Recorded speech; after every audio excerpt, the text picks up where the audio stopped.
Nah, itu memang kayak apa ya, semacam kayak sebuah privilege orang beragama. Karena orang expecting orang beragama itu soleh. Atau orang khawatir ketika kemudian dia nyerang orang-orang yang beragama. Maka ketika dia menjadi seorang muslim, minimal dia tidak diserang dari segi agamanya sih. Karena kalau misalnya dia nggak muslim, contoh misalnya Ahok terlalu ngomong begitu misalnya, terus dia dibilang gini, walah lu udah kafir misalnya kayak gitu. Dia akan dinilai dari segi agama. Meskipun menurutku salah juga ya. Menilai dari segi seperti itu ya. Artinya ketika kita menilai ada orang misalnya dalam kasus tadi ya kita nilai seperti apa yang dia omong.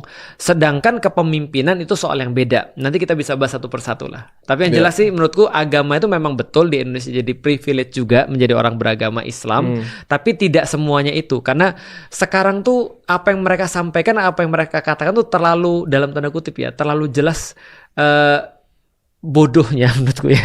Sehingga itu terus kemudian menutupi segala sesuatu yang lain menurutku. Iya. Gitu. Ya, influence-nya agama tuh menurut gua misguided aja sih di Indonesia karena orang-orangnya yang salah persepsi dan itu. Contohnya, kalau misalnya kasus ditarik balik di tahun 2019 ya kalau nggak salah yang Ahok pasti penjara. Kalau misalnya dia Islam dia di penjara. 2019 berapa? ya? Dia di penjara pertama kali 2017 itu pas kalau nggak penistaan. 2017. Kalau dia 2017. Islam ya dia nggak di penjara karena kasusnya kan penistaan agama. Penistaan agama, Tapi betul. jadi bukan Bagus penistaan itu. kan? Jadi bukan penistaan dong. Betul. Dia punya legitimasi dong Iya. untuk ngomong kayak gitu Karena kayak gini lah. Enaknya gini ya, aku bilang ya. Kalau aku sebagai orang Chinese dan aku Muslim, aku bisa bilang aku orang Cina gitu maksudnya.